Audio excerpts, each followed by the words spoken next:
Hello friends! Today we're going to focus on arm exercises without weights.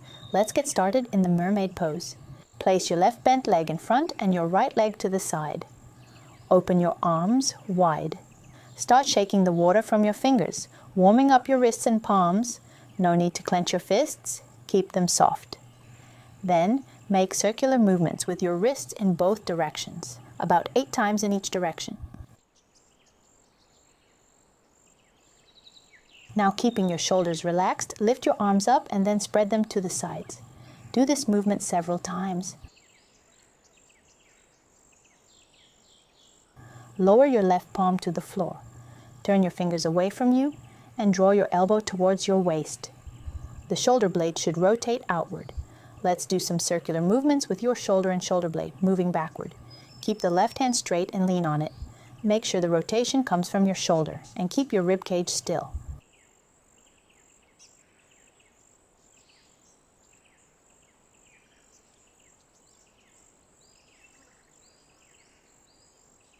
Excellent. Keep that external rotation, making sure the elbow is pointing towards your waist. Step back a little to the side to make it more comfortable. Let's lower the left elbow toward the floor and open the right side of your body. Inhale as you bend. If your elbow doesn't reach the floor, that's okay. The key is to avoid letting your left shoulder move forward. The pelvis stays in place, and as you bend, your rib cage opens to the side.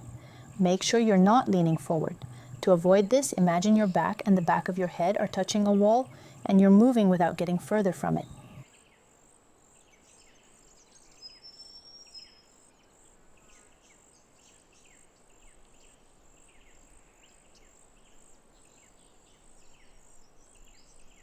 Now, start pushing away from the floor with your left hand. Don't forget to bend your elbow. Your palm should be active, pushing like a spring to lift you up. Make sure you don't land on a straight arm. Your elbow should soften to protect your joints.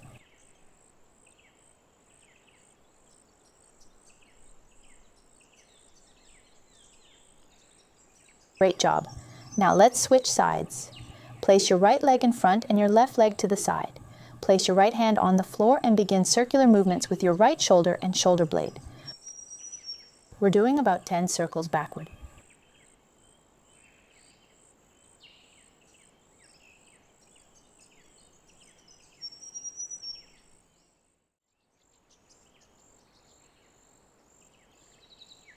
Now keep the elbow facing your waist and open through the collarbones. Step to the side and start opening the left ribs. Exhale as you go back, keeping your shoulders relaxed. Don't let them rise to your ears.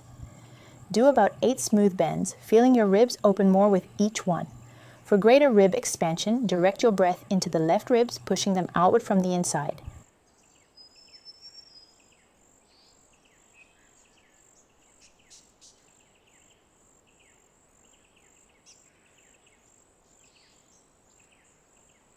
Now use your left hand to gently push yourself up. Remember to bend your right elbow and keep your palm active. Push like a spring from the floor, trusting your hand. The hand doesn't hit the floor. It smoothly absorbs the impact and takes the weight of the body.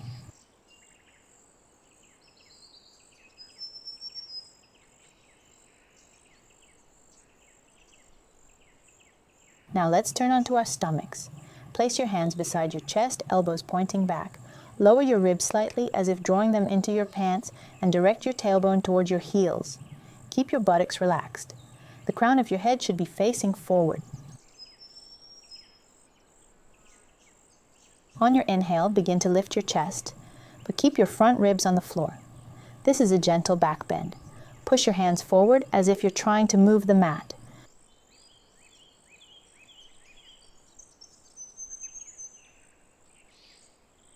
Try not to tilt your head back. To avoid this, stretch forward and upward, not with your chin, but with your chest. Inhale as you extend and exhale as you lower back down. Let's hold this gentle stretch for a moment. As you exhale, push up onto straight arms, coming into the arc pose. Use your hands to stretch the mat to the sides to open up the collarbone area. From here, start bending your elbows, feeling the work in your triceps as you lower down. Now once again, Make a small back bend on the inhale, and then on the exhale, push off the floor and straighten your arms. Control the position of your lower back. It should not sag towards the floor. To do this, draw your pubic bone towards your abdomen and your tailbone towards your knees. The hardest part here is controlling your shoulder blades. As you lower, try not to bring your shoulder blades up to your ears or squeeze them together. I am sure you're doing great. Also, to keep track of the correct position of your head and neck, imagine holding a book on your head. When you lower, try to keep the book in place for as long as possible. This will help you keep your gaze straight ahead and prevent tilting your head back.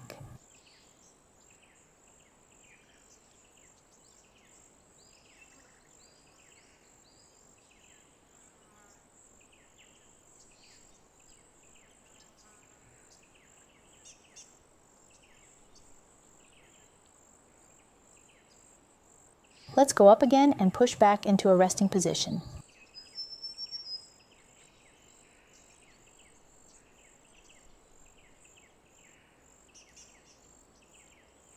Now let's get on all fours and do scapular push-ups.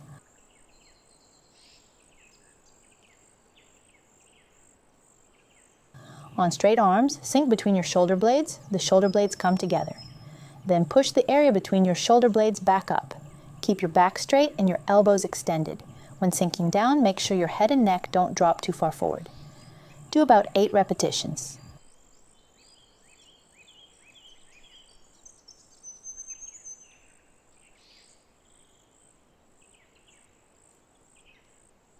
Now, rotate your arms so that your elbows point backward, toward your knees. Don't let them turn out.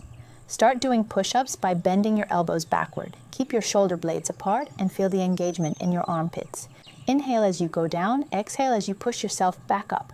Keep your elbows parallel to each other. Don't spread them out to the sides.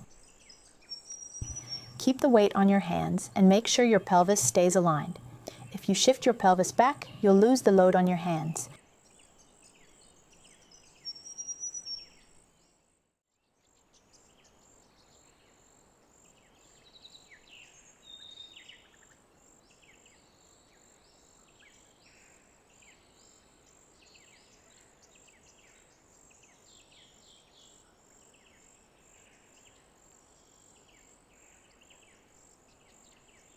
Well done.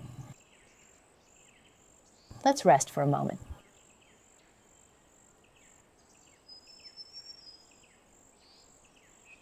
Now let's sit up with a straight back. You can sit however feels comfortable, either in a cross-legged position or like me. Extend your arms forward, twist your right hand with your thumb pointing down, and bring it behind your back. The back of your palm should touch your lower back. Do the same with your left hand. Grip your elbows with your fingers. Now, start stretching the elbow lock out to the sides, making sure your ribs don't push forward.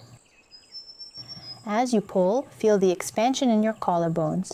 Push your elbows outward and feel your chest widen.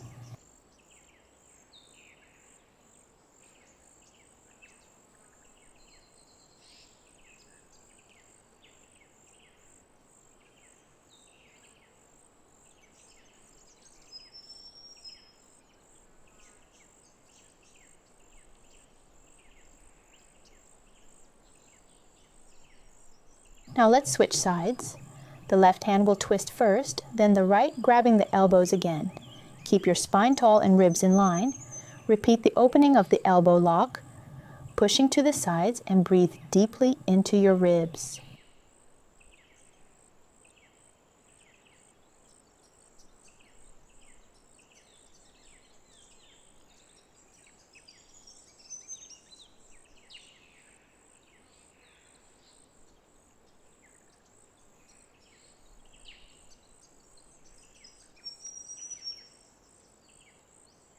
Now sit with your buttocks on the floor and place your hands behind you. Fingers point slightly to the side or diagonally, not directly backward. We'll begin to lean back between the shoulder blades. Let your shoulder blades rise to your ears, then push the floor away with your hands, lowering your shoulder blades down. Let's do this a few times. Now straighten your legs, keeping your heels on the floor. Turn your toes slightly outward, Push through your heels and arms, lifting into reverse plank. You can adjust the position of your hands here. Start by sinking between your shoulder blades, then push the floor away with your hands, causing your shoulder blades to move apart. If you feel any discomfort in your shoulders, it's better to return to the earlier version where your pelvis stays on the floor. If you're comfortable, continue from here. Keep your arms straight and your body in one straight line.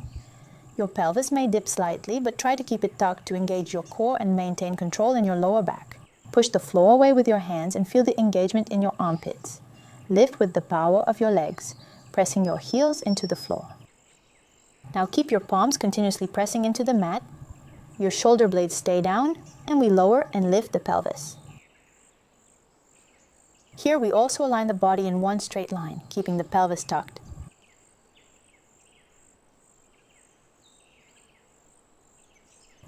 So strong, well done. If your wrists feel tired, take a moment to stretch them. Then we'll sit in child's pose, knees wide, pelvis resting on your heels and hands extended forward.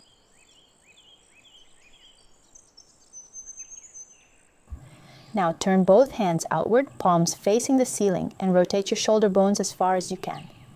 Lift your pelvis slightly and feel the stretch in your triceps and chest as you gently push your chest downward. Take your time, feel the stretch, and slowly unwind.